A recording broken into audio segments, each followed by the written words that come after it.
ہے کہ محرم الحرام کا مہینہ، اس کا عزت اور احترام اللہ کریم نے اس کو ابتدا ہی سے عطا فرمایا ہے۔ لیکن اس کی عزت اور احترام اس کے اندر کیا ہونا چاہیے؟ جناب نبی کریم صلی اللہ علیہ وسلم نے اس کا احترام بتایا۔ آپ صلی اللہ علیہ وسلم نے فرمایا کہ اس مہینے کا روزہ رکھیں، 10 محرم کا روزہ۔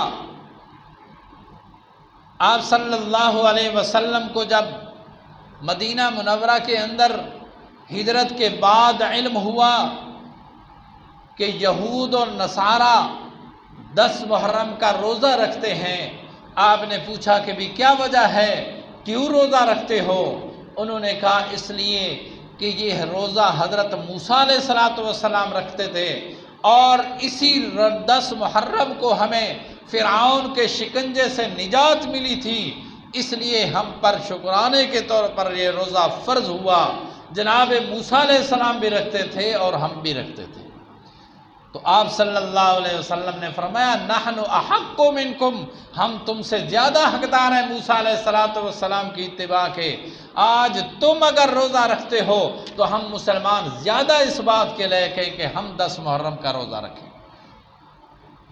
اس مہینے کو عزت اور احترام کو ہم نے سامنے رکھنا ہے، جناب نبی کریم صلی اللہ علیہ وسلم کی تعلیم کے ساتھ، آپ کے مبارک ارشاد کے ساتھ، نہ کہ ہم نے اس کے اندر غموں کا اظہار کرنا ہے، غمیوں میں مبتلا ہو جائیں اور اپنے آپ کے اوپر شدائد اور سختیاں اور تکلیفیں وہ اپنے اوپر ڈالیں۔ نہیں، اللہ کریم نے اس کو عزت اور احترام اس لیے عطا نہیں فرمایا کہ ہم کسی کی شہادت کے اوپر غم کا اظہار کرتے رہیں۔ نہیں، آپ نے فرمایا تم روزہ رکھو۔ بنی اسرائیل 10 محرم کا روزہ رکھتے ہیں تو تم 10 کے ساتھ ساتھ دوسرا روزہ بھی ساتھ ملاؤ، تاکہ ہماری مشابہت یہود و نصارہ کے ساتھ نہ ہو۔ وہ 10 کو رکھتے ہیں، ہم 10 کے ساتھ دوسرا روزہ بھی رکھیں، نامی کو ساتھ ملا لیں یا 11ویں کو ساتھ ملا کر ہم 2 روزے رکھیں گے، تاکہ یہودیوں کے ساتھ مشابہت بھی نہ ہو اور اس مہینے کا عزت اور احترام بھی برقرار رہے۔ اللہ کے نبی یہ فرما رہے ہیں کہ یہودیوں کے ساتھ مشابہت نہ ہو اور روزہ رکھا جائے، اور آج ہم اس مہینے کا عزت اور احترام مناتے ہیں مٹھائیوں کی تقسیم کے ساتھ، کھیرنیوں کی تقسیم کے ساتھ، دوسرے طریقوں کے ساتھ۔ جس طرح وہ لوگ جو غم حسین منا رہے ہیں، وہ جس طرح نیازات چڑھائے ہوئے ہیں اور منتیں چڑھاتے ہیں، آج ہم مسلمانوں نے بھی انہی کی مشابہت کے اندر یہی چیزیں اختیار کر رہے ہیں۔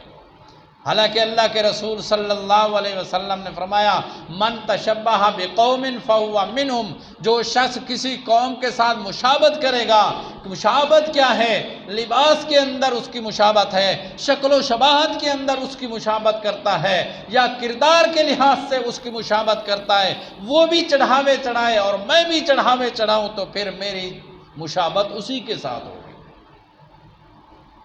اس لیے میرے دو بھائی اور دوستوں، اس طرح کے طریقے اختیار نہ کریں جو مسلمانوں کا طریقہ نہیں ہے، جو اسلام کی تعلیم نہیں ہے، جناب نبی کریم صلی اللہ علیہ وسلم کی تعلیم نہ ہو۔ ہم یہ احترام کے مہینے ایسے گزاریں جیسے اللہ کے رسول نے ارشاد فرمایا۔